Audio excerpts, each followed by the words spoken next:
পশ্চিমবাংলার এই দ্রুত অধঃপতন এবং প্রত্যেক দিন নির্মমভাবে নারকীয়ভাবে মহিলাদের ওপর এরকম নির্যাতন চলছে এবং আপনাদের মাধ্যমে সারা দেশ দেখছে, কিন্তু তার সুরাহা কিন্তু এখনো পর্যন্ত হচ্ছে না। আরজি করের ঘটনা 1 বছর হয়েছে, বছরের কিছু বেশি, 9ই আগস্ট। আজকে 2025, ঠিক 10ই অক্টোবর 2025-এ 23 বছরের একজন কিশোরী মেডিকেল ছাত্রী ডাক্তারি পড়ছে, আজকে তাকেও গণধর্ষণের শিকার হয়েছে। এবং আপনারা সকলে জানেন মেয়েটির অবস্থা খুব ক্রিটিক্যাল, মৃত্যুর সঙ্গে পাঞ্জা লড়ছে মেয়েটি।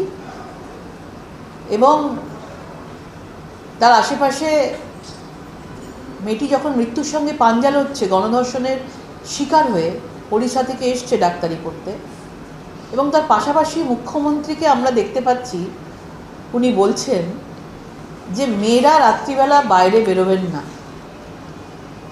আশেপাশে ফরেস্ট আছে, মেয়েরা বেরোবেন না, এবং প্রাইভেট হসপিটাল কর্তৃপক্ষকে দোষ দিচ্ছেন, তাদের দেখা উচিত। এই ধরনের কথা 2025 সাল, পিতৃতন্ত্র চলছে মনে হচ্ছে পশ্চিমবঙ্গে। আর মহিলা একজন মুখ্যমন্ত্রী আছে আমাদের। কদিন বাদে কালী পুজো।